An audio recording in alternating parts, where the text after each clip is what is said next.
The job with the Toronto Raptors is to develop young men, right? That's the head coaching job, because Scottie Barnes still young. They still have some young pieces. It's to develop these guys to the point where they can become a powerhouse, a actual team that's respectable. It's not what Nick Nurse inherited when he first got the head coaching job, which was, oh, I just coached for 1 year and then I got Kawhi Leonard.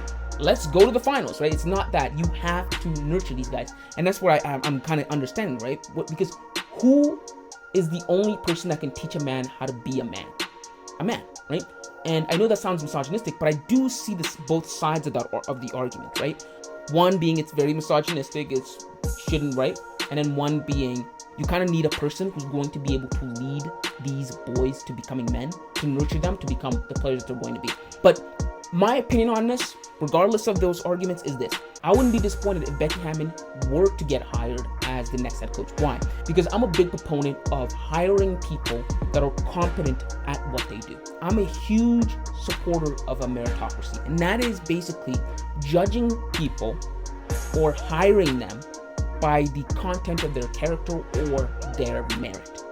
I don't like identity politics, and not hiring Becky Hammon because she's a woman would be identity politics. Why? Because I don't like when companies or when people hire people because they're a woman, they're black, they're this religion, they're this. Token hires, right? People to fill quotas. I don't like that. Why? Because it impedes the quality of the job that they're supposed to do. It wouldn't make sense to hire a blind pilot because you wanted to be more inclusive or diverse.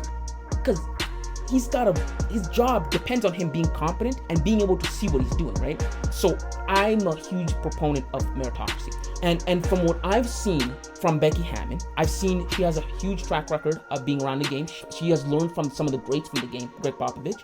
And then also, during her tenure in San Antonio, the players there spoke highly of her during her tenure. They said she knows what she's doing. She knows exactly how to coach the game.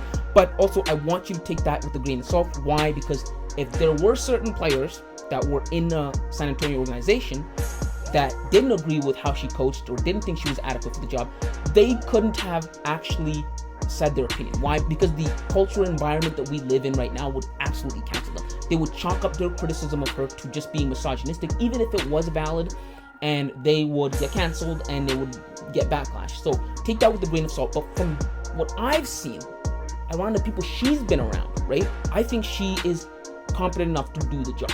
And then also, I think the Toronto Raptors think she's competent enough to do the job. Why? Because the Toronto Raptors can't afford to make token hires. The current state that they've been in for the last 3 years, they've been subpar, mediocre.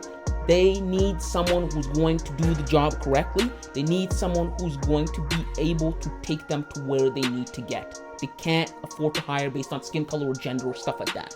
That's another reason why I think she's competent enough to do the job, because from what I've seen, it checks out, and then from what they see, it checks out. So that's what's going on.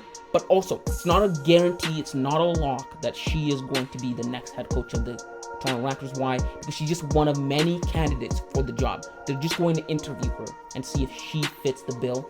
There's going to be a lot more candidates in the offseason. One coach I thought would be the next head coach was Ime Udoka. I was really hoping for that because, like I said, the job needs someone who can really nurture young men to becoming the men that they were supposed to be. And I think Ime Udoka did a tremendous job with the Boston Celtics young core. I think he did that, and I was hoping he would do that for us with Scottie Barnes. But the Houston Rockets picked him up last week, and he's not on the market anymore. So there's going to be other candidates, so it's not a lock yet. But yes, those are my thoughts on the potential new head coach of the Toronto Raptors. Let me know what you think of this and what your thoughts are. You can leave that in the comments below. And if you like this kind of content, make sure to hit the subscribe button.